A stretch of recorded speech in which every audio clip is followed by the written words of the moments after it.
Hector Mackintosh was a young man about 25, who, with the proclivities of the Celt, inherited also some of the consequent disabilities, as well as some that were accidental. Among the rest was a strong tendency to regard only the ideal, and turn away from any authority derived from an inferior source. His chief delight lay in the attempt to embody, in what seemed to him the natural form of verse, the thoughts in him constantly moving at least in the direction of the ideal, even when he was most conscious of his inability to attain to the utterance of them. But it was only in the retirement of his own chamber that he attempted their embodiment. Of all things he shrank from any communion whatever concerning these cherished matters. Nor, indeed, had he any friends who could tempt him to share with them what seemed to him his best, so that, in truth, he was intimate with none. His mind would dwell much upon love and friendship in the imaginary abstract, but of neither had he had the smallest immediate experience. He had cherished only the ideals of the purest and highest sort of either passion, and seemed to find satisfaction enough in the endeavour to embody such in his verse, without even imagining himself in communication with any visionary public. The era had not yet dawned when every scribbler is consumed with the vain ambition of being recognized, not indeed as what he is, but as what he pictures himself in his secret sessions of thought. That disease could hardly attack him while yet his very imaginations recoiled from the thought of the inimical presence of a stranger consciousness. Whether this was modesty, or had its hidden base in conceit, I am, with the few insights I have had into his mind, unable to determine. That he had leisure for the indulgence of his bent was the result of his peculiar position. He lived in the house of his father, and was in his father's employment, so that he was able both to accommodate himself to his father's requirements, and at the same time fully indulge his own especial taste.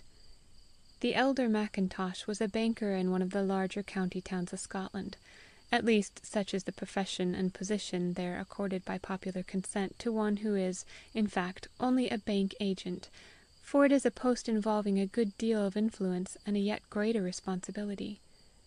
Of this responsibility, however, he had allowed his son to feel nothing, merely using him as a clerk, and leaving him, as soon as the stated hour for his office work expired, free in mind as well as body, until the new day should make a fresh claim upon his time and attention. His mother seldom saw him except at meals, and indeed, although he always behaved dutifully to her, there was literally no intercommunion of thought or feeling between them, a fact which probably had a good deal to do with the undeveloped condition in which Hector found, or rather did not find himself.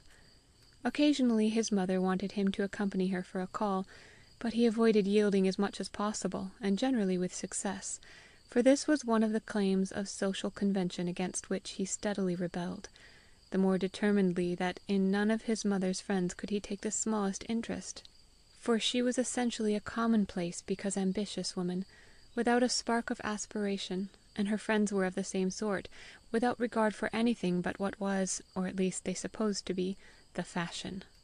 Indeed, it was hard to understand how Hector came ever to be born of such a woman, although in truth she was of as pure Celtic origin as her husband, only blood is not spirit, and that is often clearly manifest. His father, on the other hand, was not without some signs of an imagination, quite undeveloped indeed, and, I believe, suppressed by the requirements of his business relations. At the same time, Hector knew that he cherished not a little indignation against the insolence of the good Dr. Johnson in regard to both Ossian and his humble translator Macpherson, upholding the genuineness of both, although unable to enter into and set forth the points of the argument on either side. As to Hector, he revelled in the ancient traditions of his family, and not unfrequently in his earlier youth had made an attempt to re-embody some of its legends into English, vain as regarded the retention of the special airiness and suggestiveness of their vaguely showing symbolism, for often he dropped his pen with a sigh of despair at the elusiveness of the special aroma of the Celtic imagination. For the rest, he had had as good an education as Scotland could in those days afford him, one of whose best features was the negative one that it did not at all interfere with the natural course of his inborn tendencies, and merely developed the power of expressing himself in what manner he might think fit. Let me add that he had a good conscience, I mean a conscience ready to give him warning of the least tendency to overstep any line of prohibition, and that as yet he had never consciously refused to attend to such warning. Another thing I must mention is that, although his mind was constantly haunted by imaginary forms of loveliness, he had never yet been what is called in love, for he had never yet seen anyone who even approached his idea of spiritual at once and physical attraction. He was content to live and wait, without even the notion that he was waiting for anything. He went on writing his verses, and receiving the reward, such as it was, of having placed on record the thoughts which had come to him, so that he might at will recall them. Neither had he any thought of the mental soil which was thus slowly gathering for the possible growth of an unknown seed, fit for growing and developing in that same unknown soil. One day there arrived in that cold northern city a certain cold sunshiny morning, gay and sparkling, and with it the beginning of what, for want of a better word, we may call his fate. He knew nothing of its approach, had not even the slightest prevision that the divinity had that moment put his hand to the shaping of his rough-hewn ends. It was early October by the calendar, but leaves brown and spotted and dry lay already in little heaps on the pavement, heaps made and unmade continually, as if for the sport of the keen wind that now scattered them with a rush, and again extemporizing a little evanescent whirlpool, gathered up a fresh heap upon the flags, again to rush asunder, as in direst terror of the fresh invading wind, determined yet again to scatter them, a broken rout of escaping fugitives. Along the pavement, seemingly in furtherance of the careless design of the wind, a girl went heedlessly scushling along among the unresting and unresisting leaves, making with her rather short skirt a mimic whirlwind of her own. Her eyes were fixed on the ground, and she seemed absorbed in anxious thought, which thought had its origin in one of the commonest causes of human perplexity, the need of money, and the impossibility of devising a scheme by which to procure any. It was but a few weeks since her father had died, leaving behind him such a scanty provision for his widow and child, that only by the utmost care and coaxing were they able from the first to make it meet their necessities. Nor indeed would it have been possible for them to subsist, had not a brother of the widow supplemented their poor resources with an uncertain contingent, whose continuance he was not able to secure, or even dared to promise. At the present moment, however, it was not anxiety as to their own affairs that occupied the mind of Annie Melville, near enough as that might have lain. It was the unhappy condition in which the imprudence of a school friend, almost her only friend, had involved herself by her hasty marriage with a man who, up to the present moment, had shown no faculty for helping himself or the wife he had involved in his fate, and who did not know where or by what means to procure even the bread of which they were in immediate want. Now Annie had never had to suffer hunger, and the idea that her companion from childhood should be exposed to such a fate was what she could not bear. Yet, for any way out of it she could see, it would have to be borne. She might possibly, by herself going without, have given her a good piece of bread, but then she would certainly share it with her foolish husband, and there would be little satisfaction in that. They had already arrived at a stage in their downward progress when not gold or even silver, but bare copper was lacking as the equivalent for the bread that could but keep them alive until the next rousing of the hunger that even now lay across their threshold. And how could she, in her all but absolute poverty, do anything? Her mother was but one pace or so from the same goal, and would, as a mother must, interfere to prevent her useless postponement of the inevitable. It was clear she could do nothing, and yet she could ill consent that it should be so. When her father almost suddenly left them alone, Annie was already acting as assistant in the girls' high school, but alas, without any recognition of her services by even a promise of coming payment. She lived only in the hope of a small salary, dependent on her definite appointment to the office. To attempt to draw upon this hope would be to imperil the appointment itself. She could not, even for her friend, risk her mother's prospects, already poor enough, and she could not help perceiving the hopelessness of her friend's case, because of the utter characterlessness of the husband to whom she was enslaved. Why interfere with the hunger he would do nothing to forestall? How could she even give such a man the sixpence which had been her father's last gift to her? But Annie was one to whom, in the course of her life, something strange had not unfrequently happened, chiefly in the shape of what the common mind would set aside as mere coincidence. I do not say many such things had occurred in her life, but together their strangeness and their recurrence had caused her to remember every one of them, so that, when she reviewed them, they seemed to her many. And now, with a shadowy prevision, as it seemed, that something was going to happen, and with a shadowy recollection that she had known beforehand it was coming, something strange did take place. Of such things she used in after days always to employ the old stately Bible phrase, "It came to pass." She never said, "It happened." As she walked along with her eyes on the ground, the withered leaves caught up every now and then in a wild dance by the frolicsome wind, she was suddenly aware of something among them which she could not identify, whirling in the aerial vortex about her feet. Scarcely caring what it was, she yet, all but mechanically, looked at it a little closer, lost it from sight, caught it again, as a fresh blast sent it once more gyrating about her feet, and now regarded it more steadfastly. Even then it looked like nothing but another withered leaf, brown and wrinkled, given over to the wind, and rustling along at its mercy. Yet it made an impression upon her so far unlike that of a leaf, that for a moment more she fixed on it a still keener look of unconsciously expectant eyes, and saw only that it looked perhaps a little larger than most of the other leaves, but as brown and dead as they. Almost the same instant, however, she turned and pounced upon it, and, the moment she handled it, became aware that it felt less crumbly and brittle than the others looked, and then saw clearly that it was not a leaf, but perhaps a rag, or possibly a piece of soiled and rumpled paper. With a curiosity growing to expectation, and in a moment to wondering recognition, she proceeded to uncrumple it carefully and smooth it out tenderly, nor was the process quite completed when she fell upon her knees on the cold flags, her little cloak flowing wide from the clasp at her neck in a yet wilder puff of the bitter wind, but suddenly remembering that she must not be praying in the sight of men, started again to her feet, and, wrapping her closed hand tight in the scanty border of her cloak, hurried, with the pound note she had rescued, to the friend whose need was sorer than her own, not without an undefined anxiety in her heart whether she was doing right. How much good the note did, or whether it merely fell into the bottomless gulf of irremediable loss, I cannot tell. Annie's friend and her shiftless mate at once changed their dirty piece of paper for silver, bought food and railway tickets, left the town, and disappeared entirely from her horizon.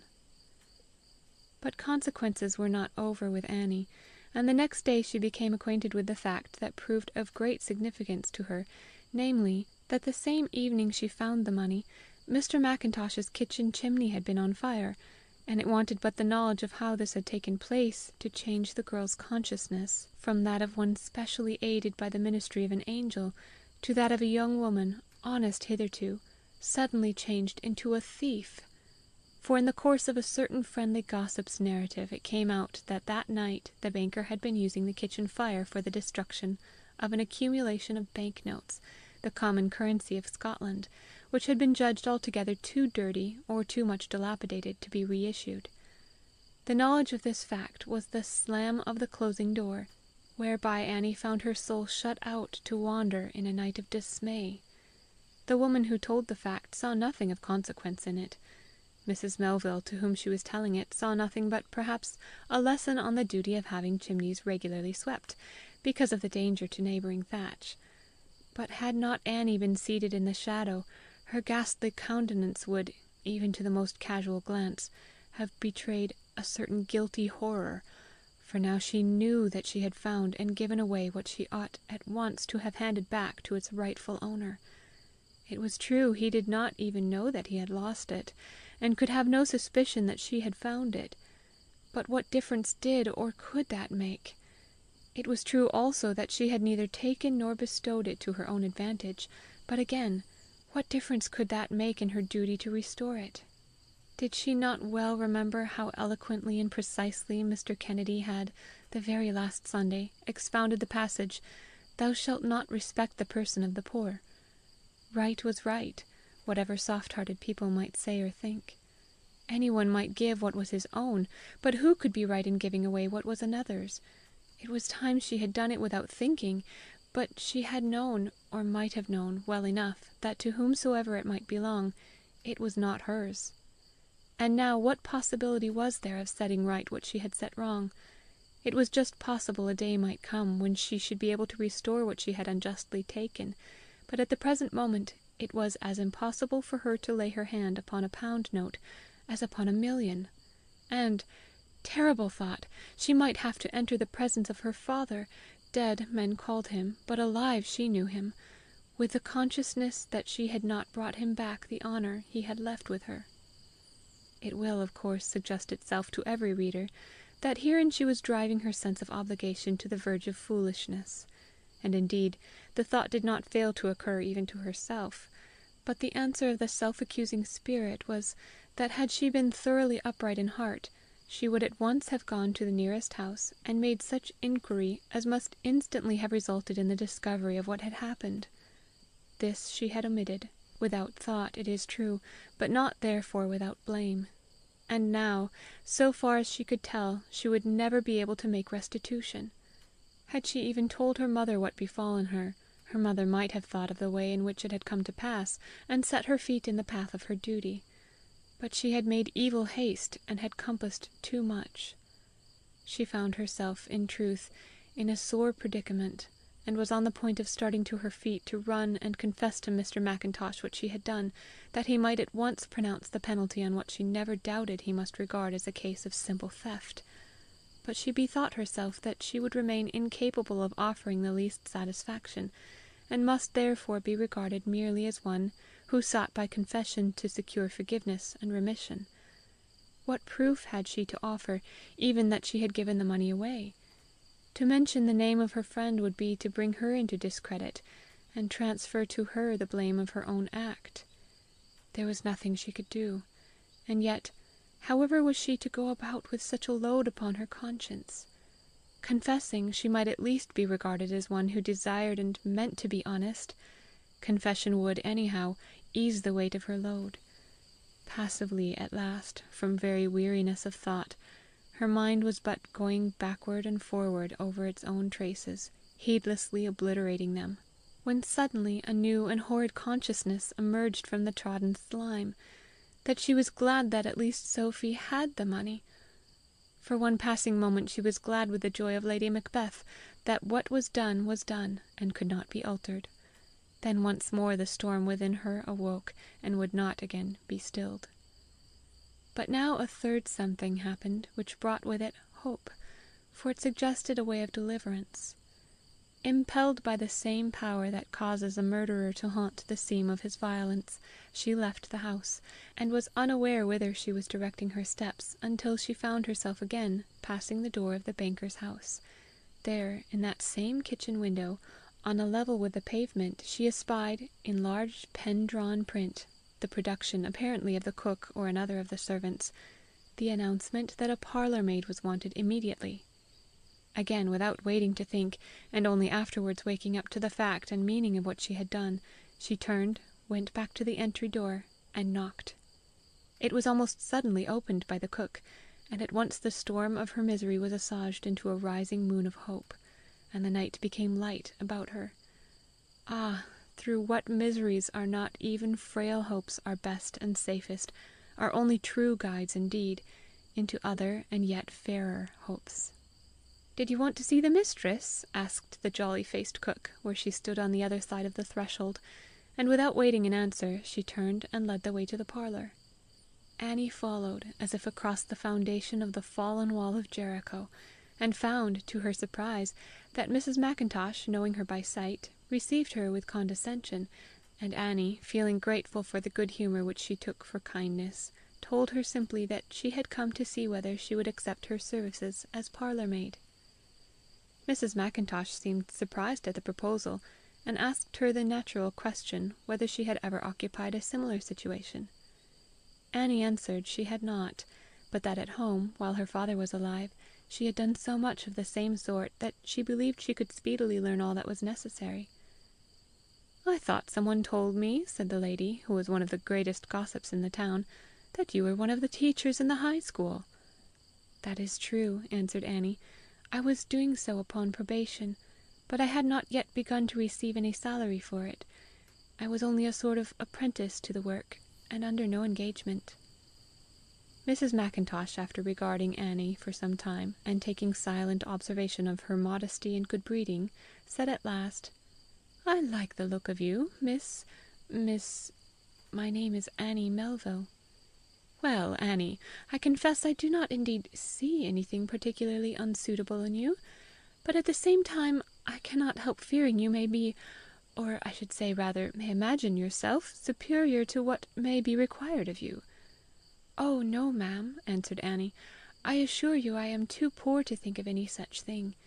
Indeed, I am so anxious to make money at once, that, if you would consent to give me a trial, I should be ready to come to you this very evening." "You will have no wages before the end of your 6 months." "I understand, ma'am." "It is a risk to take you without a character. I am very sorry, ma'am, but I have no one that can vouch for me, except indeed Mrs. Slater, one of the high school, would say a word in my favour." "Well, well," answered Mrs. Macintosh, "I am so far pleased with you that I do not think I can be making a great mistake if I merely give you a trial. You may come tonight if you like, that is, with your mother's permission." Annie ran home greatly relieved, and told her mother what a piece of good fortune she had had. Mrs. Melville did not at all take to the idea at first, for she cherished undefined expectations for Annie, and knew that her father had done so also, for the girl was always reading, and had been for years in the habit of reading aloud to him, making now and then a remark that showed she understood well what she read. So the mother took comfort in her disappointment that her child had, solely for her sake, she supposed, betaken herself to such service as would at once secure her livelihood and bring her in a little money, for, with the shadow of coming want growing black above them, even her first half-year's wages was a point of hope and expectation. "Well, Annie," she answered, after a few moments' consideration, "it is but for a time, and you will be able to give up the place as soon as you please, and the easier that she only takes you on trial. That will hold for you as well as for her." But nothing was farther from Annie's intention than finding the place would not suit her.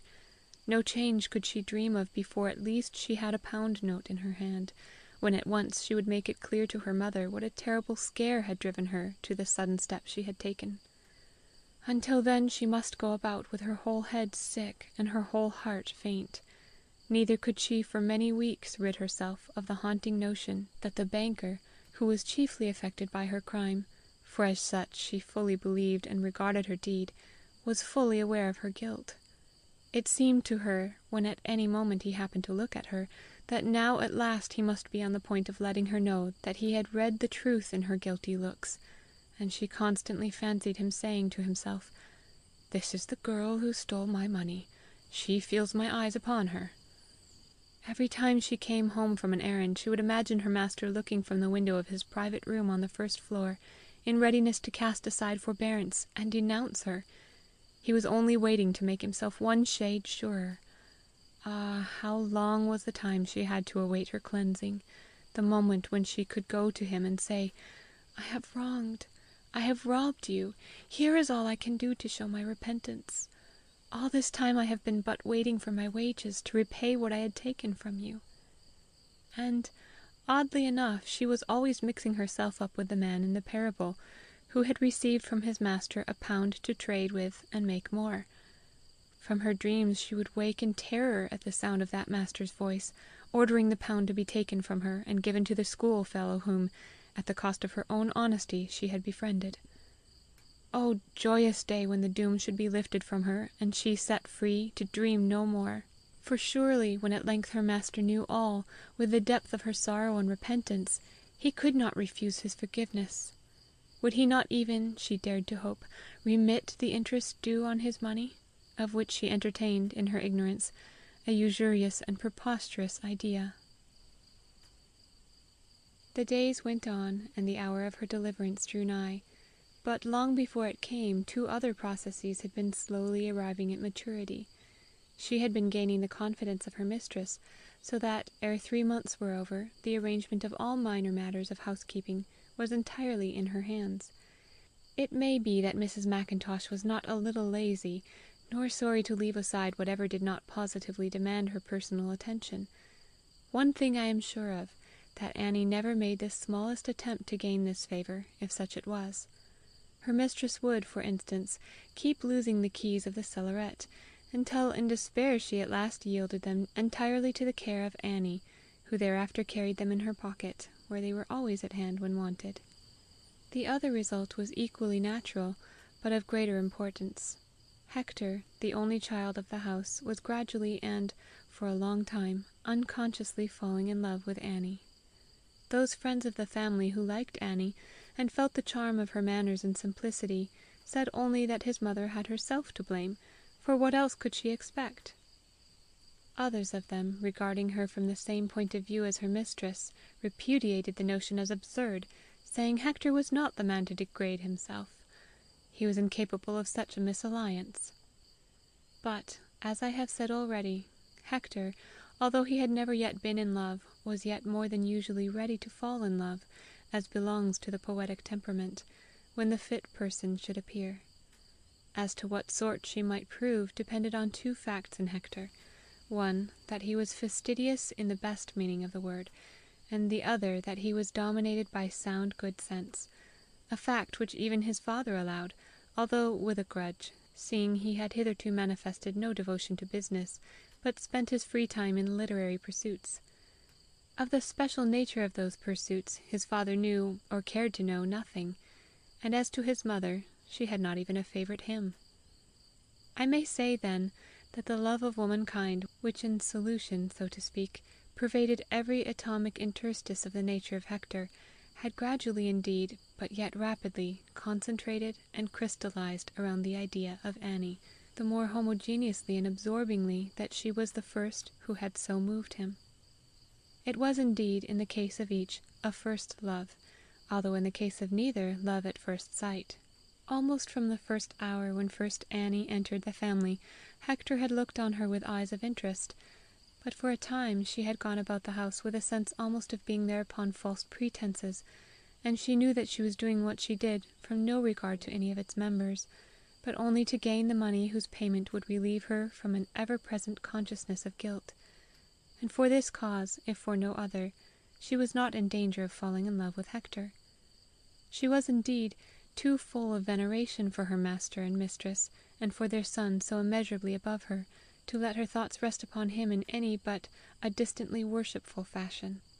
But it was part of her duty, which was not over well defined in the house, to see that her young master's room was kept tidy and properly dusted, and in attending to this it was unavoidable that she should come upon indications of the way in which he spent his leisure hours, never dreaming, indeed, that a servant might recognize at a glance what his father and mother did not care to know. Hector was never at any pains to conceal, or even to lay aside the lines yet wet from his pen when he left the room, and Annie could not help seeing them, or knowing what they were. Like many another Scotch lassie, she was fonder of reading than of anything else, and in her father's house she had had the free use of what books were in it, nor is it then to be wondered at that she was far more familiar with certain great books than was ever many an Oxford man. Some never read what they have no desire to assimilate, and some read what no expenditure of reading could ever make them able to appropriate.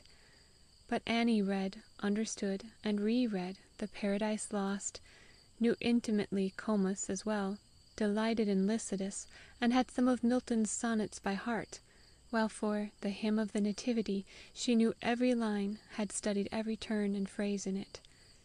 It is sometimes a great advantage not to have many books, and so never outgrow the sense of mystery that hovers about even an open bookcase.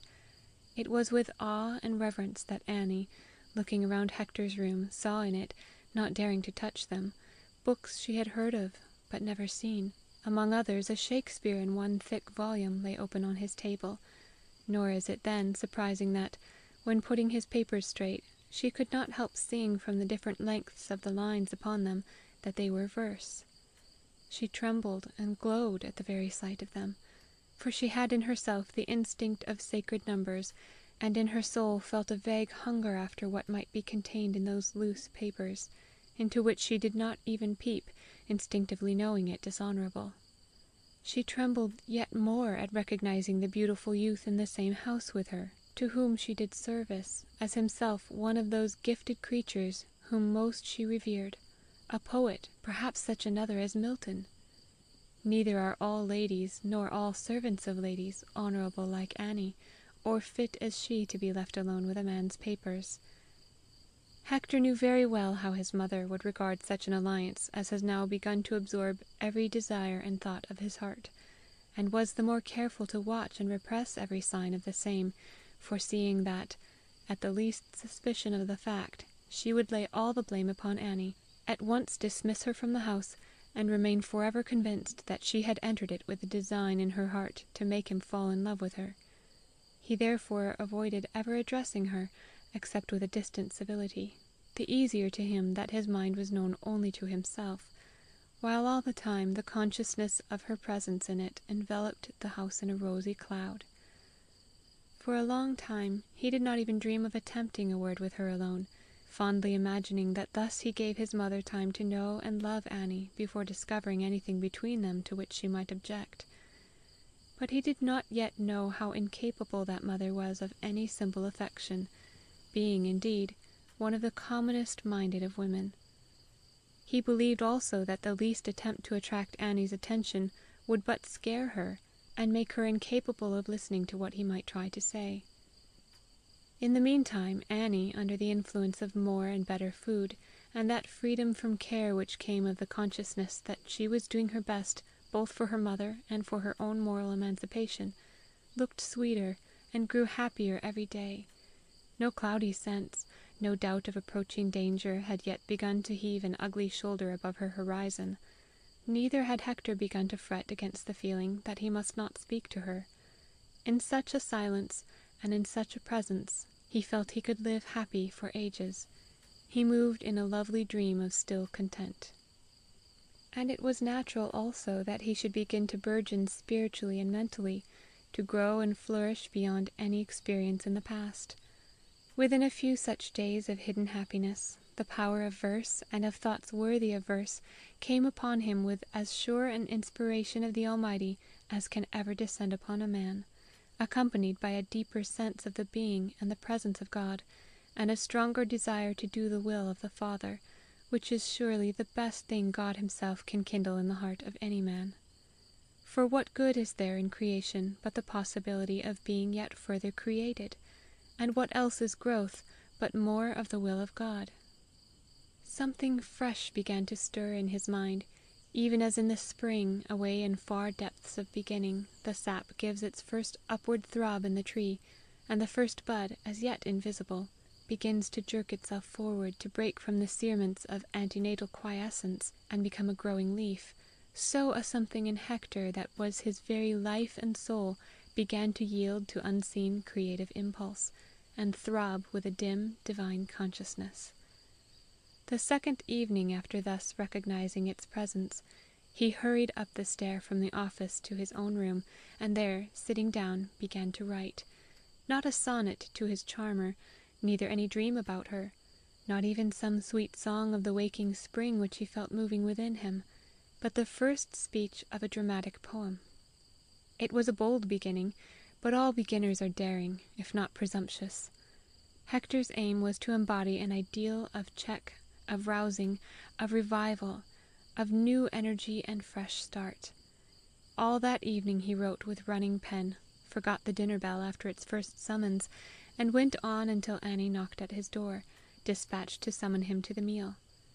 There was in Hector, indeed, as a small part of the world came by and by to know, the making of a real poet, for such there are in the world at all times, yea, even now, although they may not be recognized, or even intended to ripen in the course of one human season. I think Annie herself was one of such, so full was she of receptive and responsive faculty in the same kind, and I remain in doubt whether the genuine enjoyment of verse be not a fuller sign of the presence of what is most valuable in it than even some power of producing it. For Hector, I imagine, it gave strong proof of his being a poet indeed, that, when he opened the door to her knock, the appearance of Annie herself, instead of giving him a thrill of pleasure, occasioned him a little annoyance, by the evanishment of a just culminating train of thought into the vast and seething void, into which he gazed after it in vain. And Annie herself, although all the time in Hector's thought, revealed herself only, after the custom of celestials, at the very moment of her disappearance. Her message delivered, she went back to her duties at the table, and then first Hector woke to the knowledge that she had been at his door, and was there no more. During the last few days he had been gradually approaching the resolve to keep silence no longer, but be bold and tell Annie how full his heart was of her. One moment he might have done so, one moment more, and he could not. He followed close upon her steps, but not a word with her was possible, and it seemed to Hector that she sped from him like a very wraith to avoid his addressing her. Had she, then, he asked himself, some dim suspicion of his feelings toward her, or was she but making haste from a sense of propriety? Now that very morning Mrs. Mackintosh had been talking kindly to Annie, as kindly, that is, as her abominable condescension would permit, and what to Annie was of far greater consequence, had paid her her wages, rather more than she had expected, so that nothing now lay between her and the fall of her burden from her heavy-laden conscience, except, indeed, her preliminary confession. Dinner, therefore, being over, her mistress gone to the drawing-room to prepare the coffee, and her master to his room to write a letter suddenly remembered, Hector was left alone with Annie, whereupon followed an amusing succession of disconnected attempt and frustration. For no sooner had Mr. Mackintosh left the room than Annie darted from it after him, and Hector darted after Annie, determined at length to speak to her. When Annie, however, reached the foot of the stair, her master was already up the first flight, and Annie's courage failing her, she turned sharply round, almost ran against Hector, who was close behind her. The look of disappointment on her face, to the meaning of which he had no clue, quenching his courage next, he returned in silence to the dining-room, where Annie was now hovering aimlessly about the table, until, upon his re-entrance, she settled herself behind Hector's chair. He turned half round and would have said something to her, but, seeing her pale and troubled, he lapsed into a fit of brooding, and no longer dared speak to her. Besides, his mother might come to the dining-room at any moment. Then Annie, thinking she heard her master's redescending step, hurried again from the room, but only at once to return afresh, which set Hector wondering yet more. Why on earth should she be lying in ambush for his father? He did not know that she was equally anxious to avoid the eyes of her mistress. And while Annie was anxious to keep her secret from the tongue of Mrs. Mackintosh, Hector was as anxious to keep his from the eyes of his mother, until a fit moment should arrive for its disclosure. But he imagined, I believe, that Annie saw he wanted to speak to her, and thought she was doing what she could to balk his intention.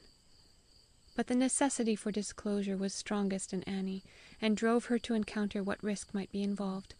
So when at last she heard a certain step of the stair creak, she darted to the door, and left the room even while the hand of her mistress, coming to say the coffee was ready, was on that which communicated with the drawing-room. "I thought I heard Annie at the sideboard. Is she gone?" she said. "She left the room this moment, I believe," answered Hector. "What is she gone for?" "I cannot say, mother," replied Hector indifferently, in the act himself of leaving the room also, determined on yet another attempt to speak to Annie. In the meantime, however, Annie had found her opportunity. She had met Mr. Mackintosh halfway down the last flight of stairs, and had lifted to him such a face of entreaty that he listened at once to her prayer for a private interview, and, turning, led the way up again to the room he had just left. There he shut the door, and said to her pleasantly, "Well, Annie, what is it?" I am afraid his man-imagination had led him to anticipate some complaint against Hector. He certainly was nowise prepared for what the poor self-accusing girl had to say. For one moment she stood unable to begin. The next she had recovered her resolution, her face filled with a sudden glow, and ere her master had time to feel shocked, she was on her knees at his feet, holding up to him a new pound-note, one of those her mistress had just given her. Familiar, however, as her master was with the mean-looking things in which lay almost all his dealings, he did not at first recognize the object she offered him, while what connection with his wife's parlour-maid it could represent was naturally inconceivable to him. He stood for a moment staring at the note, and then dropped a pair of dull, questioning eyes on the face of the kneeling girl. He was not a man of quick apprehension, and the situation was appallingly void of helpful suggestion. To make things yet more perplexing, Annie sobbed as if her heart would break, and was unable to utter a word. What must a stranger imagine, the poor man thought, to come upon such a tableau? Her irrepressible emotion lasted so long that he lost his patience and turned upon her, saying, "I must call your mistress. She will know what to do with you." Instantly she sprang to her feet, and broke into passionate entreaty. "Oh, please, please, sir, have a minute's patience with me," she cried. "You never saw me behave so badly before." "Certainly not, Annie. I never did, and I hope you will never do so again," answered her master, with reviving good nature, and was back in his first notion that Hector had said something to her which she thought rude, and did not like to repeat. He had never had a daughter, and perhaps all the more felt pitiful over the troubled woman-child at his feet. But having once spoken out and broken the spell upon her, Annie was able to go on. She became suddenly quiet, and interrupted only by an occasional sob, poured out her whole story, if not quite unbrokenly, at least without actual intermission, while her master stood and listened without a break in his fixed attention. By and by, however, a slow smile began to dawn on his countenance, which spread and spread, until at length he burst into a laugh, none the less merry that it was low and evidently restrained, lest it should be overheard. Like one suddenly made ashamed, Annie rose to her feet, but still held out the note to her master. How was it possible that her evil deed should provoke her master to a fit of laughter? It might be easy for him in his goodness to pardon her, but how could he treat her offence as a thing of no consequence? Was it not a sin, which, like every other sin, could nowise at all be cleansed? For even God himself could not blot out the fact that she had done the deed, and yet there stood her master laughing. And what was more dreadful still, despite the resentment of her conscience, her master's merriment so far affected herself that she could not repress a responsive smile. It was no less than indecent, and yet even in that answering smile her misery of 6 months' duration passed totally away, melted from her like a mist of the morning, so that she could not even recall the feeling of her lost unhappiness. But might not her conscience be going to sleep? Was it not possible she might be growing indifferent to right and wrong? Was she not aware in herself that there were powers of evil about her, seeking to lead her astray, and putting strange and horrid things in her mind? But, although he laughed, her master uttered no articulate sound until she had ended her statement, by which time his amusement had changed to admiration. Another minute still passed, however, before he knew what answer to make. "But, my good girl," he began, "I do not see that you have anything to blame yourself for, at least not anything worth blaming yourself about. After so long a time, the money found was certainly your own, and you could do what you pleased with it."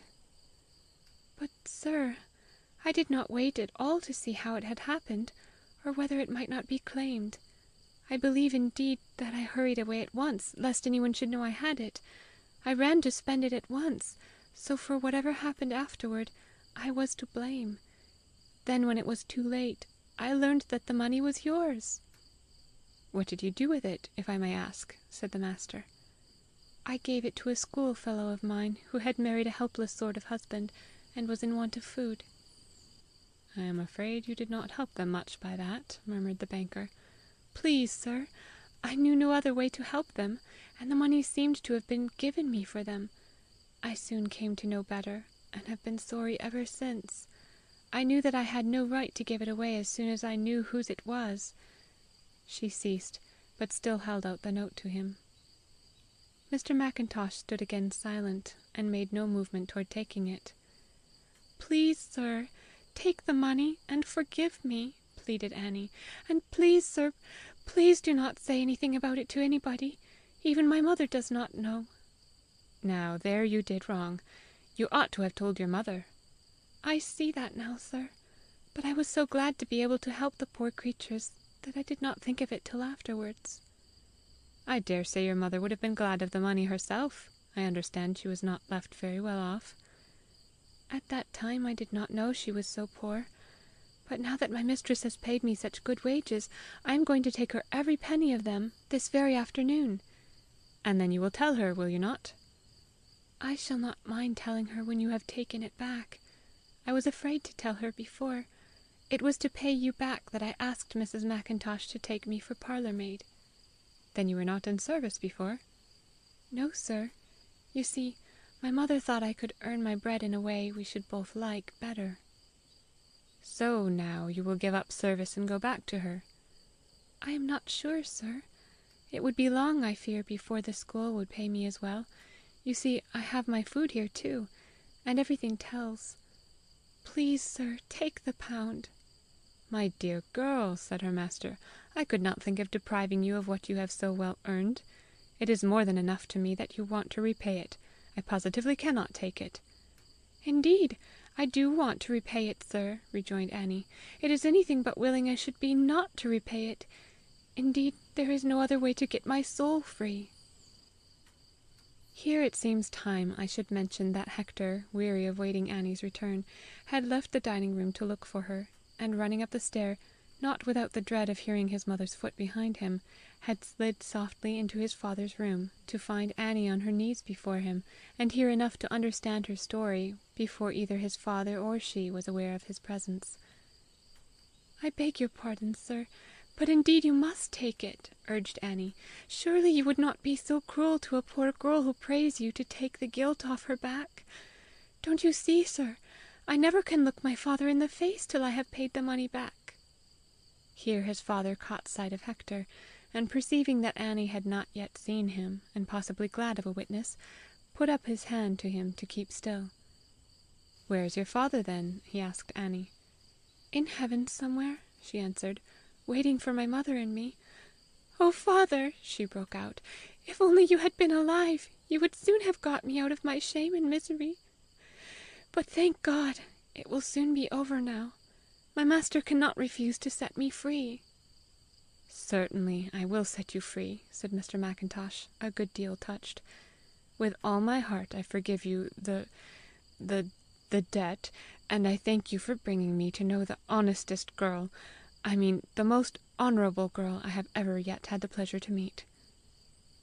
Hector had been listening, hardly able to contain his delight, and at these last words of his father, like the blundering idiot he was, he rushed forward, and clasping Annie to his heart, cried out, "Thank God, Annie! My father at least knows what you are." He met with a rough and astounding check, far too startled to see who it was that thus embraced her, and unprepared to receive such a salutation, least of all from one whom she had hitherto regarded as the very prince of gentleness and courtesy. She met it with a sound, ringing box on the ear, which literally staggered Hector, and sent his father into a second peal of laughter, this time as loud as it was merry, and the next moment swelled in volume by that of Hector himself. "Thank you, Annie," he cried. "I never should have thought you could hit so hard. But indeed, I beg your pardon. I forgot myself and you too when I behaved so badly. But I'm not sorry, father, after all, for that box on the ear has got me over a difficult task, and compelled me to speak out at once what has been so long in my mind, but which I had not the courage to say. Annie," he went on, turning to her, and standing humbly before her, "I have long loved you. If you will do me the honour to marry me, I am yours the moment you say so." But Annie's surprise, and the hasty act she had committed in the first impulse of defence, had so reacted upon her in a white dismay, that she stood before him speechless, and almost ready to drop.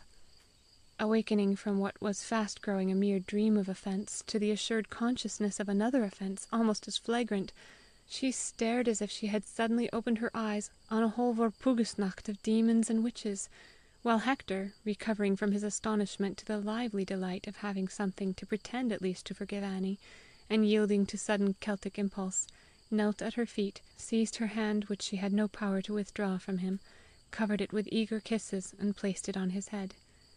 Little more would have made him cast himself prone before her, lift her foot, and place it on his neck. But his father brought a little of his common sense to the rescue. "Tut, Hector," he said, "give the lass time to come to her senses. Would you woo her like a raving maniac?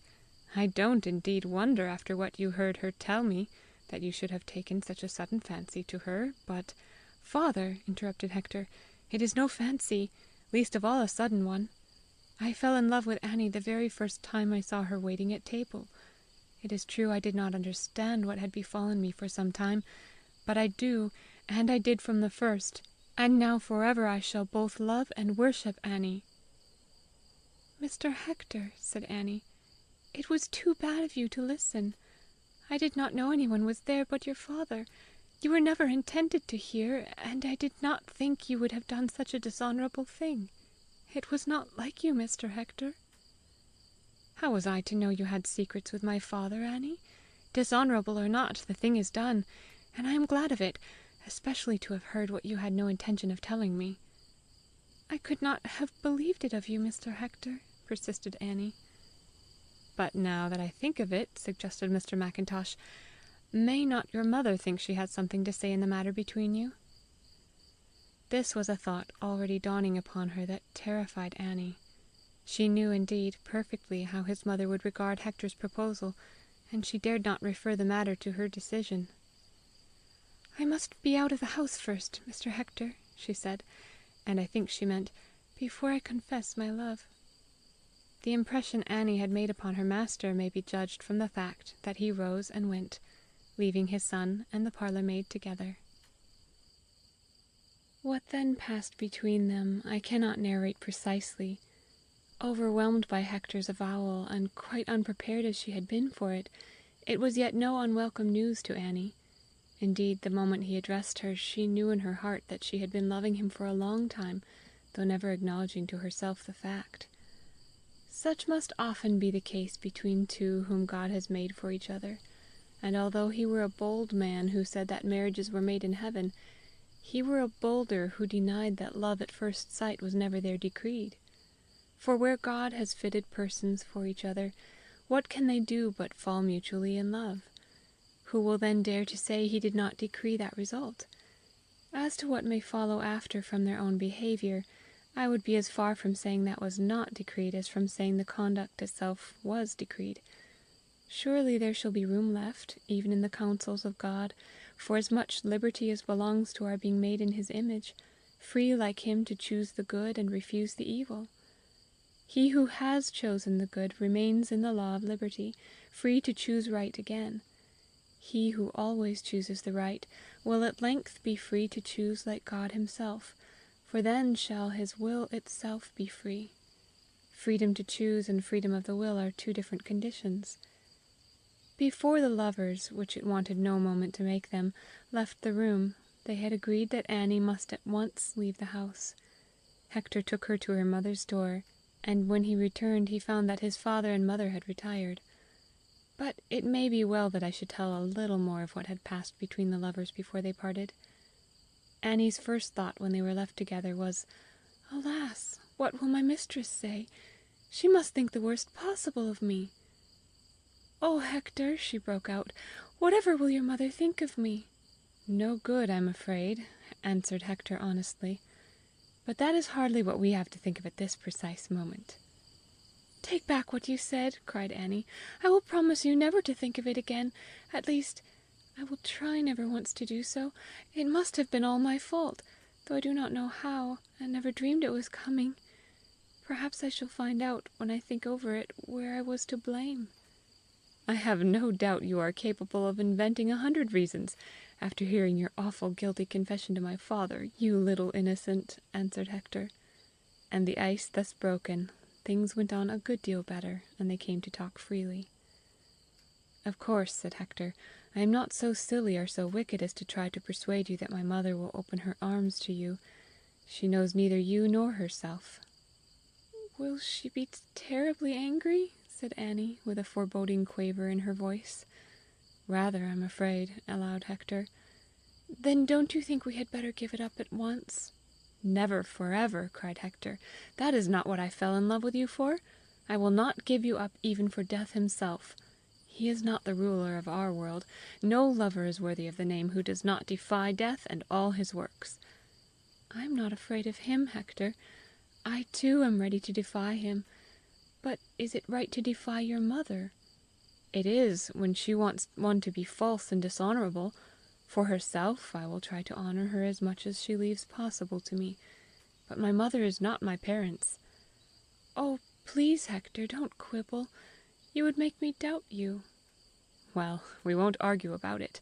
Let us wait to hear what your mother will say tomorrow, when I come to see you. You really will come? How pleased my mother will be. Why, what else should I do? I thought you were just talking of the honor we owe to our parents. Your mother is mine too. I was thinking of yours then. Well, I dare say I shall have a talk with my mother first. But what your mother will think is of far more consequence to me. I know only too well what my mother will say, but you must not take that too much to heart. She has always had some girl or other in her mind for me, but if a man has any rights, surely the strongest of all is the right to choose for himself the girl to marry, if she will let him. Perhaps his mother would choose better. Perhaps you do not know, Annie, that I am 25 years of age. If I have no right yet to judge for myself, pray when do you suppose I shall? It's not the right I'm thinking of, but the experience. Ah, I see. You want me to fall in love with a score of women first, so that I may have a chance of choosing. Really, Annie, I had not thought you would count that a great advantage. For my part, I have never once been in love but with you, and I confess to a fancy that might almost prove a recommendation to you. But I suppose you will at least allow it desirable that a man should love the girl he marries? If my preference for you be mere boyish fancy, as probably my mother is at this moment trying to persuade my father, at what age do you suppose it will please God to give me the heart of a man? My mother is sure to prefer somebody not fit to stand in your dingiest cotton frock. Anybody but you for my wife is a thing unthinkable. God would never degrade me to any choice of my mother's. He knows you for the very best woman I shall ever have the chance of marrying. Shall I tell you the sort of woman my mother would like me to marry? Oh, I know the sort. First, she must be tall and handsome, with red fashionable hair, and cool offhand manners. She must never look shy or put out, or as if she did not know what to say. On the contrary, she must know who's who and what's what, and never wear a dowdy bonnet, but always a stunning hat. And she must have a father who can give her something handsome when she is married. That's my mother's girl for me. I can't bear to look such a girl in the face. She makes me ashamed of myself and of her. The sort I want is the one that grows prettier and prettier the more you love and trust her, and always looks best when she is busiest doing something for somebody. Yes, she has black hair, black as the night, and you see the whiteness of her face in the darkest night. And her eyes, they are blue, oh, as blue as bits of the very sky at midnight. And they shine and flash so, just like yours, and nobody else's, my darling. But here they heard footsteps on the stair, those of Mrs. Mackintosh hurrying up to surprise them. They guessed that her husband had just left her, and she was in a wild fury. Simultaneously they rose and fled. Hector would have led the way quietly out by the front door, but Annie turning the other way to pass through the kitchen, Hector at once turned and followed her. But he had hardly got up with her before she was safe in her mother's house, and the door shut behind them. There Hector bade her good night, and hastening home, found all the lights out, and heard his father and mother talking in their own room. But what they said he never knew. The next morning Annie had hardly done dressing when she heard a knock at the street door. "That'll be Hector, mother," she said. "I'm thinking he'll be come to have a word with you." "Annie!" exclaimed her mother, in rebuke of the liberty she took. "But if you mean young Mr. Mackintosh, what on earth can he want with me?" "Bide a minute, mother," answered Annie, "and he'll tell you himself." So Mrs. Melville went to the door and opened it to the young man, who stood there shy and expectant. "Mrs. Melville," he said, "I have come to tell you that I love your Annie, and want to make her my Annie as well. I am more sorry than I can tell you to confess that I am not able to marry at once. But please wait a little while for me. I shall do my best to take you both home with me as soon as possible." She looked for a moment silently in his face, then, throwing her arms round his neck, answered, "And I wonder who wouldn't be glad to wait for your sweet face to the very day of judgment, sir, when all must have their own at last." Therewith she burst into tears, and, turning, led the way to the parlour. "Here's your Hector, Annie," she said as she opened the door. "Take him, and make much of him, for I'm sure he deserves it." Then she drew him hastily into the room, and closed the door. "You see," Hector went on, "I must let you both know that my mother is dead against my having Annie. She thinks of course that I might do better, but I know she is only far too grand for me, and that I shall be a fortunate as well as happy man the day we come together. She has already proved herself as true a woman as God ever made. She is that, sir, as I know and can testify, who have known her longer than anybody else. But sit you down and love each other, and never mind me. I'll not be a burden to you as long as I can lift a hand to earn my own bread, and when I'm old and past work, I'll not be too proud to take whatever you can spare me, and eat it with thankfulness." So they sat down, and were soon making merry together. But nothing could reconcile Mrs. Mackintosh to the thought of Annie for her daughter-in-law. Her pride, indignation, and disappointment were much too great, and they showed themselves the worse that her husband would not say a word against either Annie or Hector, who, he insisted, had behaved very well. He would not go a step beyond confessing that the thing was not altogether as he could have wished, but upheld that it contained ground for satisfaction. In vain he called to his wife's mind the fact that neither she nor he were by birth or early position so immeasurably above Annie. Nothing was of any use to calm her. Nothing would persuade her that Annie had not sought their service with the express purpose of carrying away her son. Her behaviour proved, indeed, that Annie had done prudently in going at once home to her mother, where presently her late mistress sought and found her, acting royally the part of one righteously outraged in her dearest dignity. Her worst enemy could have desired for her nothing more degrading than to see and hear her. She insisted that Hector should abjure Annie, or leave the house. Hector laid the matter before his father. He encouraged him to humour his mother as much as he could, and linger on, not going every night to see the girl, in the hope that time might work some change. But the time passed in bitter reproaches on the part of the mother, and expostulations on the part of the son, and there appeared no sign of the amelioration the father had hoped for. The fact was that Mrs. Mackintosh's natural vulgarity had been so pampered by what she regarded as wealth, and she had grown so puffed up, that her very person seemed to hold the door wide for the devil. For self-importance is perhaps a yet deeper root of all evil than even the love of money. Any deep, honest affection might have made it too hot for the devil, but in her heart there was little room for such a love. She seemed to believe in nothing but mode and fashion, to care for nothing but what she called the thing. She grew in self-bulk, and gathered more and more weight in her own esteem.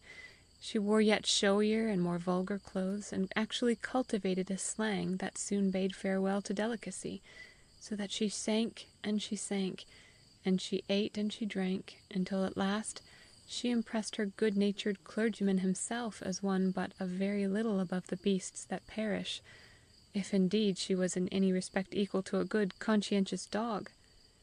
She retained, however, this much respect for her son, for which that son gave her little thanks, that by and by she limited herself to expending all her contempt upon Annie, and toward Hector settled into a dogged silence, whereupon he, finding it impossible to make any progress toward an understanding where he could not even get a reply, at last gave up the attempt and became as silent as she.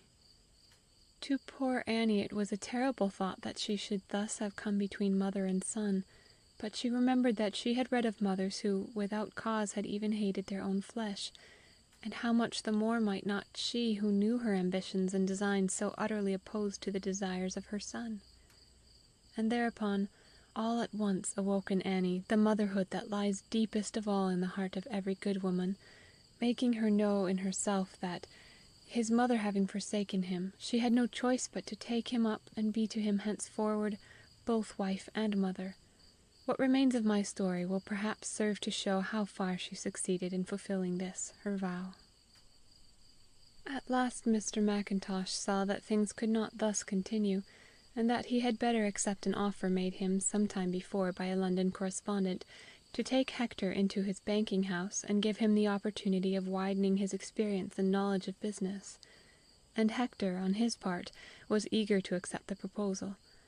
The salary offered for his services was certainly not a very liberal one, but the chief attraction was that the hours were even shorter than they had been with his father, and would yet enlarge his liberty of an evening. Hector's delights, as we have seen, had always lain in literature, and in that direction the labour in him naturally sought an outlet. Now there seemed a promise of his being able to pursue it yet more devotedly than before. Who could tell but he might ere long produce something that people might care to read? Some publisher might even care to put it in print, and people might care to buy it. That would start him in a more genuine way of living, and he might the sooner be able to marry Annie, an aspiration surely legitimate and not too ambitious. He had had a good education, and considered himself to be ably equipped.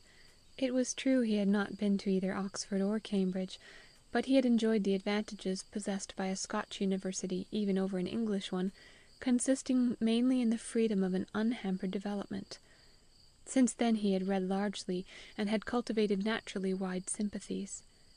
As his vehicle for utterance, we have already seen that he had a great attraction to verse, and had long held and argued that the best training for effective prose was exercise in the fetters of verse, a conviction in which he had lived long enough to confirm himself, and perhaps one or two besides.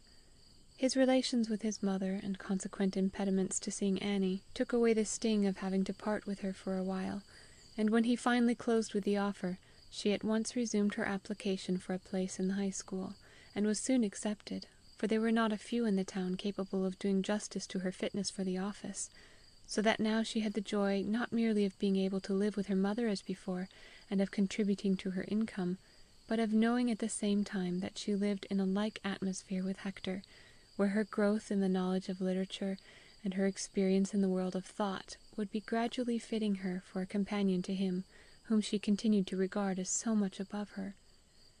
Her marked receptivity in the matter of verse, and her intrinsic discrimination of nature and character in it, became in her at length, as they grew, sustaining forces, enlarging her powers both of sympathy and judgment, so that soon she came to feel, in reading certain of the best writers, as if she and Hector were looking over the same book together, reading and pondering it as one, simultaneously seeing what the writer meant and felt, and would have them see and feel, so that, by the new intervention of space, they were in no sense or degree separated, but rather brought by it actually, that is, spiritually, nearer to each other.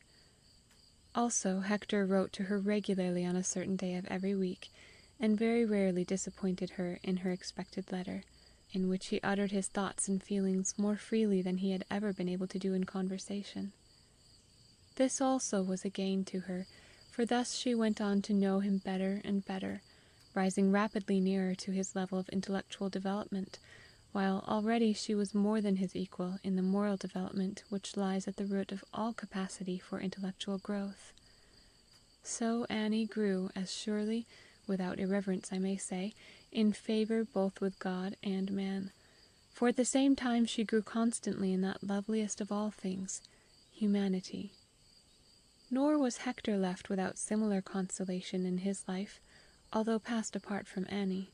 For, not to mention the growing pleasure that he derived from poring over Annie's childlike letters, and here I would beg my reader to note the essential distinction betwixt childish and childlike, full of the keenest perceptions and the happiest phrases, he had soon come to make the acquaintance of a kindred spirit, a man whom, indeed, it took a long time really to know, but who, being from the first attracted to him, was soon running down the inclined plane of acquaintanceship with rapidly increasing velocity toward something far better than mere acquaintance.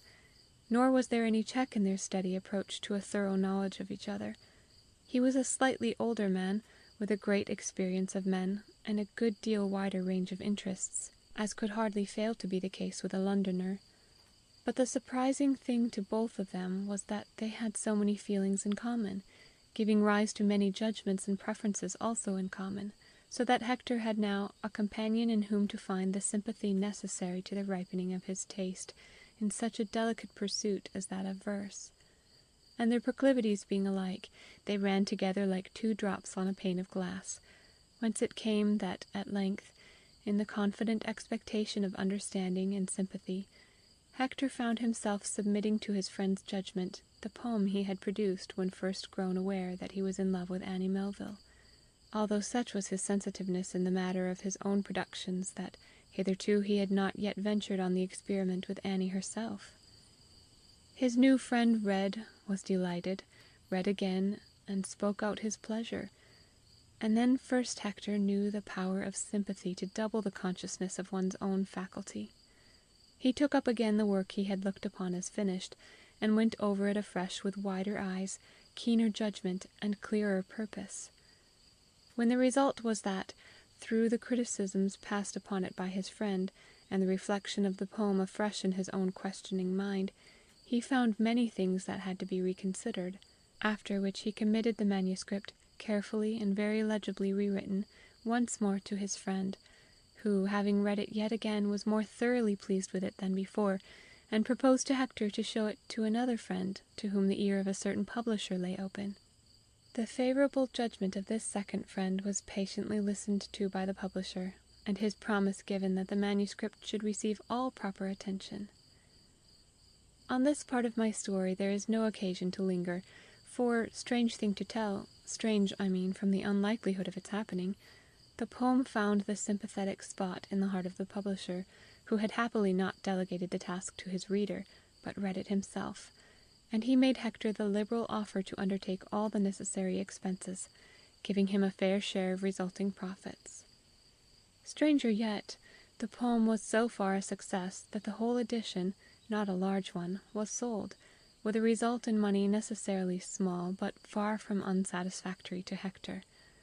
At the publisher's suggestion, this first volume was soon followed by another, and thus was Hector fairly launched on the uncertain sea of a literary life, happy in this, that he was not entirely dependent on literature for his bodily sustenance, but was in a position otherwise to earn at least his bread and cheese.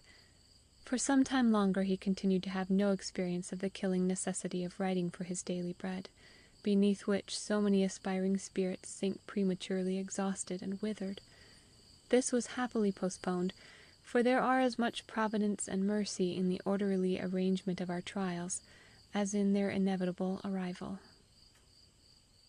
His reception by what is called the public was by no means so remarkable or triumphant as to give his well-wishers any ground for anxiety as to its possible moral effect upon him. But it was a great joy to him that his father was much interested and delighted in the reception of the poem by the reviews in general. He was so much gratified, indeed, that he immediately wrote to him, stating his intention of supplementing his income by half as much more. This reflected opinion of others wrought also to the mollifying of his mother's feelings toward him, but those with which she regarded Annie they only served to indurate, as the more revealing the girl's unworthiness of him.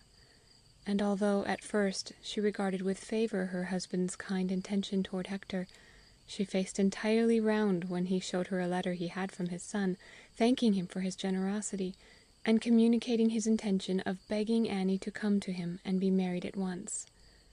Annie was living at home, feeding on Hector's letters, and strengthened by her mother's sympathy. She was teaching regularly at the high school, and adding a little to their common income by giving a few music lessons, as well as employing her needle in a certain kind of embroidery a good deal sought after, in which she excelled.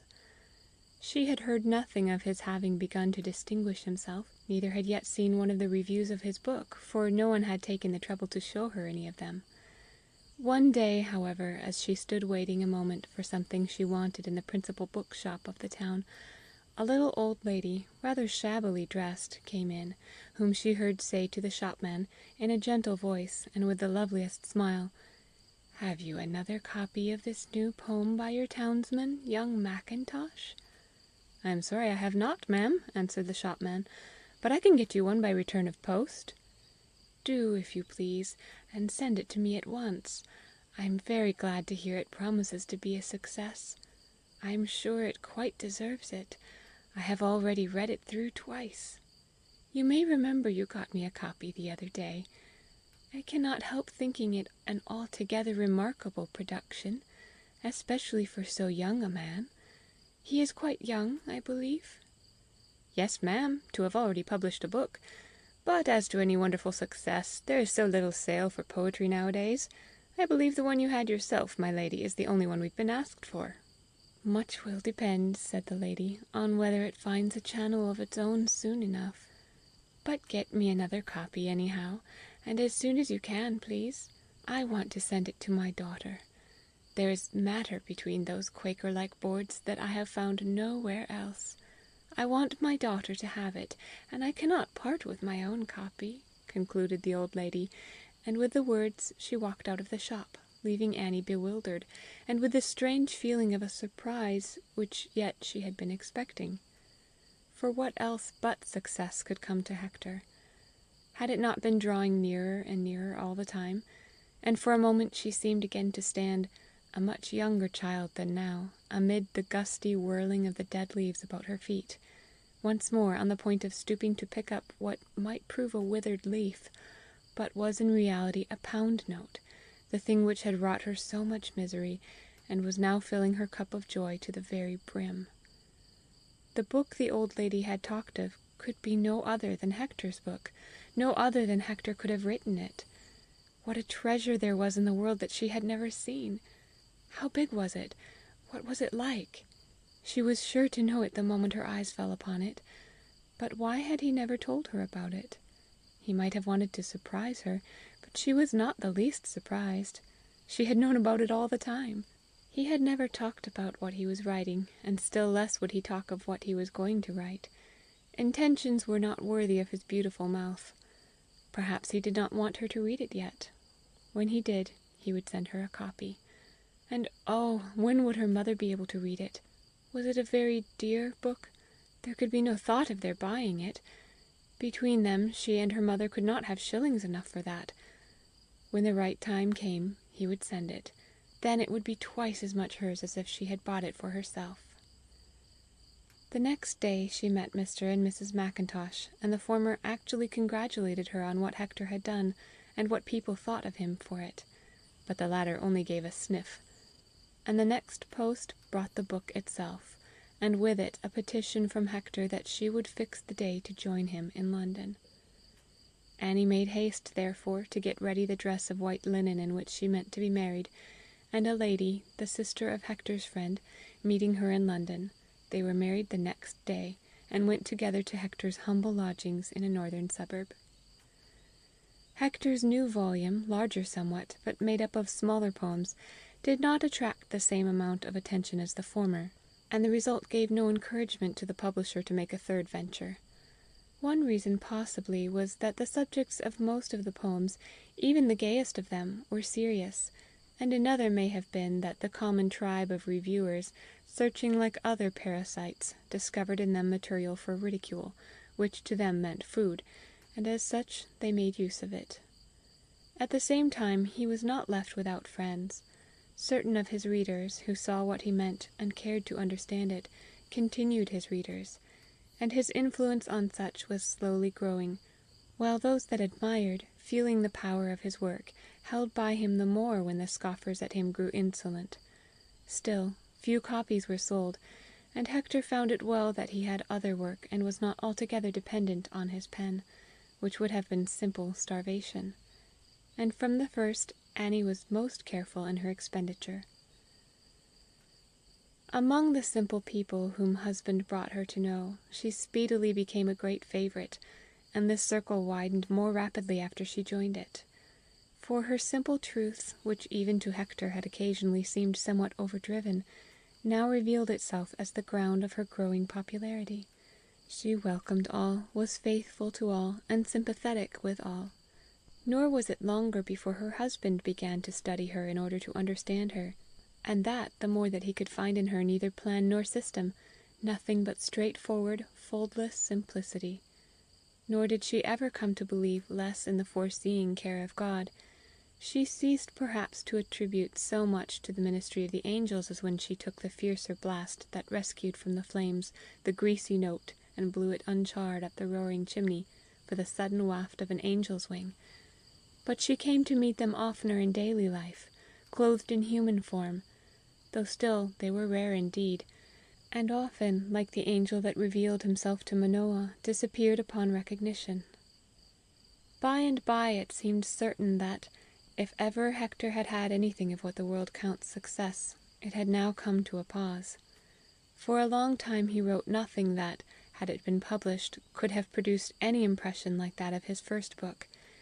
It seemed as if the first had forestalled the success of those that should follow. That had been of a new sort, and the so-called public, innocent little personification, was not yet grown ready for anything more of a similar kind, which indeed seemed to lack elements of attraction and interest, and the readers to whom the same man will tell even new things are apt to grow weary of his mode of saying, even though that mode have improved in directness and force. The tide of his small repute had already begun to take the other direction. Those who understood and prized his work, still holding by him, and declaring that they found in him what they found in no other writer, remained staunch in their friendship, and among them the little old lady who had at once welcomed his first poem to her heart, and whose name and position were now well known to Hector. But the reviewers, seeming to have forgotten their first favourable reception of him, now began to find nothing but faults in his work, pointing out only what they judged ill-contrived and worse executed in his conceptions, and that in a tone to convey the impression that he had somehow wheedled certain of them into their former friendly utterances concerning him. And about the same time, it so happened that business began to fall away rapidly from the bank of which his father held the chief country agency, so that he was no longer able to continue to Hector his former subsidy, the announcement of which discouraging fact was accompanied by a lecture on the desirableness of a change in his choice of subject, as well as in his style. If he continued to write as he had been doing of late, no one would be left, his father said, to read what he wrote. And now it began to be evident what a happy thing it was for Hector that Annie was now at his side to help him. For as his courage sank, and he saw Annie begin to feel straitened in her housekeeping, he saw also how her courage arose and shone. But he grew more and more discouraged, until it was all that Annie could do to hold him back from despair. At length, however, she began to feel that possibly there might be some truth in what his father had written to him, and a new departure ought to be attempted. She could not herself believe that her husband was limited to any style or subject for the embodiment of his thoughts.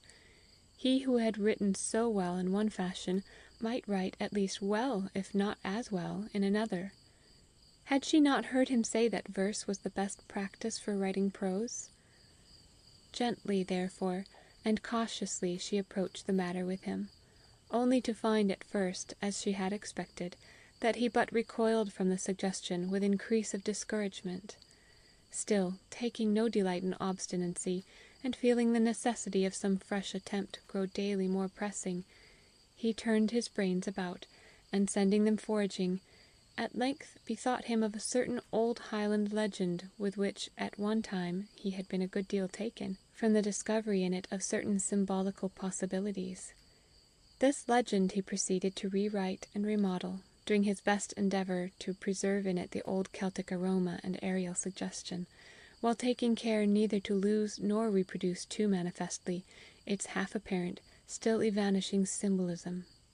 Urged by fear and enfeebled by doubt, he wrote feverishly, and after 3 days of laborious and unnatural toil, submitted the result to Annie, who was now his only representative of the outer world, and the only person for whose criticism he seemed now to care. She, greatly in doubt of her own judgment, submitted it to his friend, and together they agreed on this verdict, that, while it certainly proved he could write as well in prose as in verse, people would not be attracted by it, and that it would be found lacking in human interest. His friend saw in it also too much of the Celtic tendency to the mystical and allegorical, as distinguished from the factual and storial. Upon learning this their decision, poor Hector fell once more into a state of great discouragement, not feeling in him the least power of adopting another way. There seemed to him but one mode, the way things came to him, and in this surely he was right, only might not things come or be sent to him in some other way? His friend suggested that he might, changing the outward occurrences, and the description of the persons to whom they happened, in such fashion that there could be no identification of them, tell the very tale of how Annie and he came to know and love each other, taking especial care to muffle up to shapelessness, or at least featurelessness, the part his mother had taken in their story. This seeming to Hector a thing possible, he took courage, and set about it at once, gathering interest as he proceeded, and writing faster and faster as he grew in hope of success. At the same time it was not favourable to the result that he felt constantly behind him the darkly lowering necessity that, urging him on, yet debilitated every motion of the generating spirit. It took him a long time to get the story into a condition that he dared to consider even passable, and the longer that he had not the delight that verse would have brought with it in the process of its production. Nevertheless, he would now and then come to a passage in writing which the old emotion would seem to revive, but in reading these, Annie, modest and doubtful, as she always was of her own judgment, especially where her husband's work was concerned, seemed to recognize a certain element of excitement that gave it a glow, or rather glamour, of unreality, or rather unnaturalness, which affected her as inharmonious, therefore unfit or out of place. She thought it better, however, to say little or nothing of any such paragraph, and tried to regard it as of small significance, and probably carrying little influence in respect of the final judgment. The narrative, such as it might prove, was at length finished, and had been read, at least with pleasure and hope, by his friend, who was still the only critic on whose judgment he dared depend, for he could not help regarding Annie as prejudiced in his favour, although her approval continued for him absolutely essential. The sole portions to which his friend took any exception were the same concerning which Annie had already doubted, and which he found too poetical in their tone, not, he took care to say, in their meaning, for that could not be too poetical, but in their expression, which must impinge too sharply upon prosaic ears that cared only for the narrative, and would recoil from any reflection, however just in itself, that might be woven into it. But, alas, now came what Hector felt the last and final blow to the possibility of further endeavour in the way of literature. The bank to which Hector had been introduced by his father, and which he had been employed ever since, had of late found it necessary to look more closely to its outlay, and reduce its expenses. Therefore, believing that Hector had abundance of other resources, its managers decided on giving him notice, first of all, that they must in future deprive themselves of the pleasure of his services. And this announcement came at a time when Annie was already in no small difficulty to make the ends of her expenditure meet those of her income. In fact, she had no longer any income. For a considerable time she had, by the stinting of what had before that seemed necessities, been making a shilling to do the work of 18 pence, and now she knew nothing beyond, except to go without. But how allow Hector to go without? He must die if she did. Already he had begun to shrink in his clothes from lack of proper nourishment. A rumour reaching him of a certain post as librarian in the gift of an old corporation being vacant, Hector at once made application for it, but only to receive the answer that Pegasus must not be put in harness. Poor Pegasus, on a false pretence of respect, must be kept out of the shafts. His fat friends would not permit him to degrade himself earning his bread by work he could have done very well. He must rather starve. He tried for many posts, one after the other. Heavier and heavier fell upon him each following disappointment. Annie had in her heart been greatly disappointed that no prospect appeared of a child to sanctify their union, but for that she had learned more to console herself with the reflection that at least there was no such heavenly visitor for whose earthly sojourn to provide, And now how gladly would she have labored for the child, in the hope that such a joy and companionship might lift him up out of his despondency. Then he would be able to enjoy and assimilate the poor food she was able to get for him. It is true he always seemed quite content, but then he would often, she believed, pretend not to be hungry, and certainly ate less and less. Hitherto she had fought with all her might against running in debt to the tradespeople, for, more than all else, she feared debt. Now, at last, however, her resolution was in danger of giving way, when, happily, Hector bethought himself of his precious books. To what better use could he put them than sell them to buy food, wherein the books he had written had failed him? Parcel by parcel, in a leather strap, he carried them to the nearest second-hand bookseller, where he had so often bought. Now he wanted to sell, but, unhappily, he soon found that books, like many other things, are worth much less to the seller than to the buyer, and where Hector had calculated on pounds, only shillings were forthcoming. Yet, by their sale, notwithstanding, they managed to keep a little longer out of debt. And in these days Annie had at length finished her fair copy of Hector's last book, writing it out in her own lovelily legible hand, not such as ladies in general count legible, because they can easily read it themselves. She could do better than that. She could write so that others could not fail to read.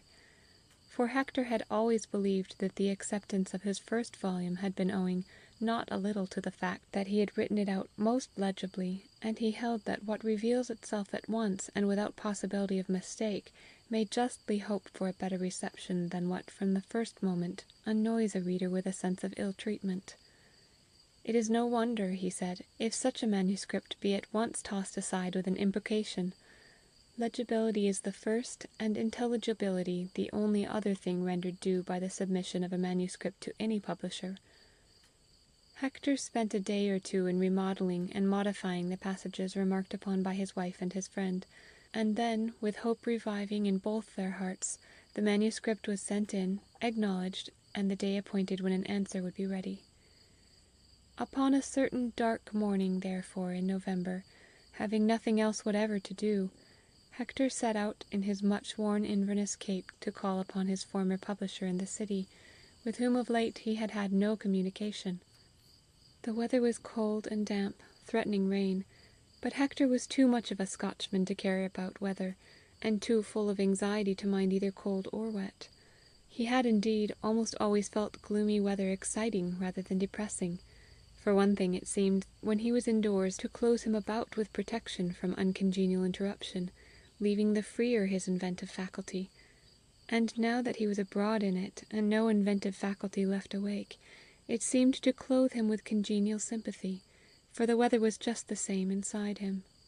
And now, as he strode along with his eyes on the ground, he scarcely saw any of the objects about him, but sought only the heart of the city, where he hoped to find the publisher in his office, ready to print his manuscript, and advance him a small sum in anticipation of possible profit. So absorbed was he in thought undefined, and so sunk in anxiety as to the answer he was about to receive, that more than once he was nearly run over by the cart of some reckless tradesman, seeming to him, in its overtaking suddenness, the type of prophetic fate already at his heels. At length, however, he arrived safe in the outer shop, where the books of the firm were exposed to sight, in process of being subscribed for by the trade. There a pert young man asked him to take a seat, while he carried his name to the publisher, and there for some time he waited, reading titles he found himself unable to lay hold of, and there, while he waited, the threatened rain began, and ere he was admitted to the inner premises, such a black deluge came pouring down as, for blackness at least, comes down nowhere save in London. With this accompaniment he was ushered at length into a dingy office, deep in the recesses of the house, where a young man whom he saw for the first time had evidently, while Hector waited in the shop, been glancing at the manuscript he had left. Little as he could have read, however, it had been enough, aided perhaps by the weather, to bring him to an unfavourable decision. His rejection was precise and definite, leaving no room for Hector to say anything, for he did not seem ever to have heard of him before. Hector rose at once, gathered up his papers from the table where they lay scattered, said good morning, and went out into the sooty rain. Not knowing whitherward to point his foot, he stopped at the corner of King William Street, close to the money shops of the old Lombards, and there stood still, in vain endeavour to realize the blow that had stunned him. There he stood, and stood, with bowed head, like an outcast beggar, watching the rain that dropped black from the rim of his saturated hat. Becoming suddenly conscious, however, that the few wayfarers glanced somewhat curiously at him as they passed, he started to walk on, not knowing whither, but trying to look as if he had a purpose somewhere inside him, whereas he had still a question to settle, whether to buy a bun, and on the strength of that walk home, or spend his few remaining pence on an omnibus, as far as it would take him for the money, and walk the rest of the way. Then, suddenly, as if out of the depths of despair, arose in him an assurance of help on the way to him, and with it a strength to look in the face the worst that could befall him. He might at least starve in patience. Therewith he drew himself up, crossed the street to the corner of the mansion house, and got into an omnibus waiting there. If only he could creep into his grave, and have done! Why should that hostelry of refuge stand always shut? Surely he was but walking in his own funeral. Were not the mourners already going about the street, before ever the silver cord was loosed, or the golden bowl broken? Might he not now at length feel at liberty to end the life he had ceased to value? But there was Annie. He would go home to her. She would comfort him. Yes, she would die with him. There was no other escape. There was no sign of coming deliverance. All was black within and around them.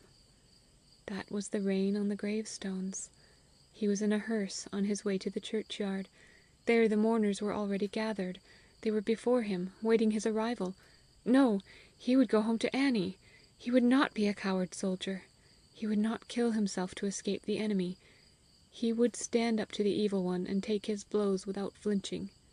He and his Annie would take them together, and fight to the last.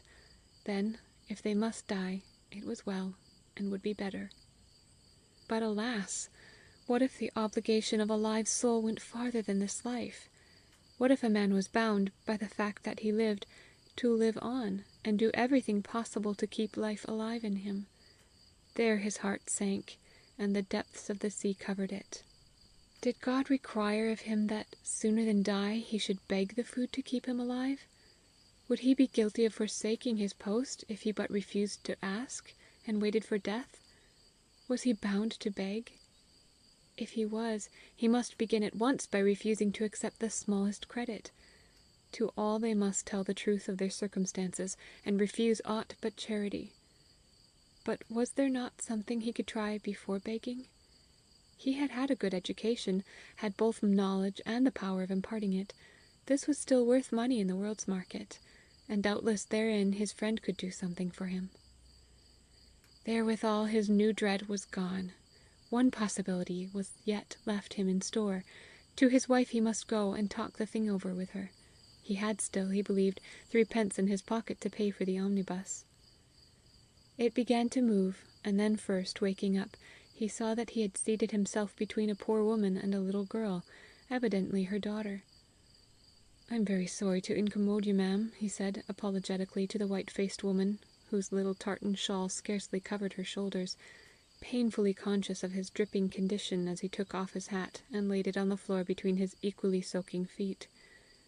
But instead of moving away from him to a drier position beyond, the woman, with a feeble smile, moved closer up to him, saying to her daughter on his other side, "Sit closer to the gentleman, Jessie, and help to keep him warm. She's quite clean, sir," she added. "We have plenty of water in our place, and I gave her a bath myself this morning, because we were going to the hospital to see my husband. He had a bad accident yesterday, but thank God, not so bad as it might have been.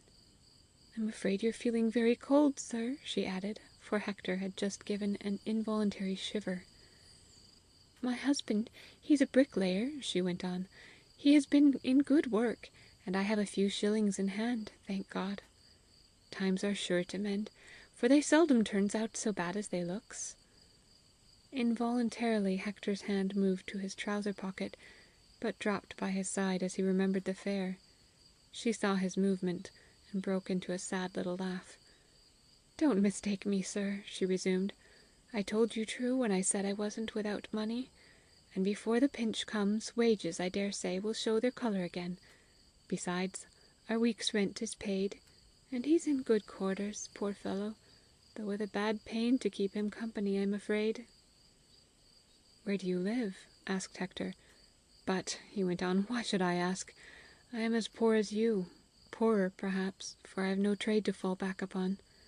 But I have a good wife like you, and I don't doubt she'll think of something." "Trust to that, sir. A good woman, like I'm sure she is, will be sure to think of many a thing before she'll give in. My husband, he was brought up to religion, and he always says there's one as knows and don't forget." But now the omnibus had reached the spot where Hector must leave it. He got up, fumbling for his threepenny piece, but failed to find it. "Don't forget your hat, sir. It'll come all right when it's dry," said the woman, as she handed it to him. But he stood, the conductor waiting, and seemed unable to take it from her. He could not find the little coin. "There, there, sir," interposed the woman, as she made haste and handed him 3 coppers. "I have plenty for both of us, and wish for your sake it was 100 times as much. Take it, sir," she insisted, while Hector yet hesitated and fumbled. "You won't refuse such a small service from another of God's creatures? I mean it well." But the conductor, apparently affected with the same generosity, pushed back the woman's hand, saying, "No, no, ma'am, thank you. That gentleman will pay me another day." Hector pulled out an old silver watch and offered it. "I cannot be so sure about that," he said. "Better take this. It's of little use to me now." "I'll be damned if I do!" cried the conductor fiercely, and down he jumped, and stood ready to help Hector from the omnibus. But his kindness was more than Hector could stand. He walked away, unable to thank him. "I wonder now," muttered the conductor to himself when Hector was gone, "if that was a put-up job between him and the woman. I don't think so. Anyhow, it's no great loss to anybody. I won't put it down. The company will have to cover that." Hector turned down a street that led westward, drying his eyes, and winking hard to make them swallow the tears which sought to hide from him a spectacle that was calling aloud to be seen. For lo, the street end was filled with the glory of a magnificent rainbow. All across its opening stretched and stood the wide arch of a wonderful rainbow. Hector could not see the sun, he saw only what it was making, and the old story came back to him, how the men of ancient time took the heavenly bow for a promise that there should no more be such a flood as again to destroy the world, and therefore even now the poets called the rainbow the bow of hope. Nor even in these days of question and unbelief is it a matter of wonder that, at sight of the harmony of blended and mingling, yet always individual and never confused colours, and notwithstanding his knowledge of optics, and of how the supreme unity of the light was discerned into its decreed chord, the imaginative faith of the troubled poet should so work in him as to lift his head for a moment above the waters of that other flood that threatened to overwhelm his microcosm, and the bow should seem to him a new promise, given to him then and individually, of the faithfulness of an unseen power of whom he had been assured, by one whom he dared not doubt, that he numbered the very hairs of his head. Once more his spirit rose upon the wave of a hope which he could neither logically justify nor dare to refuse, for hope is hope whencesoever it spring, and needs no justification of its self-existence, or of its sudden marvellous birth. The very hope was in itself enough for itself. And now he was near his home, his Annie was waiting for him, and in another instant his misery would be shared and comforted by her.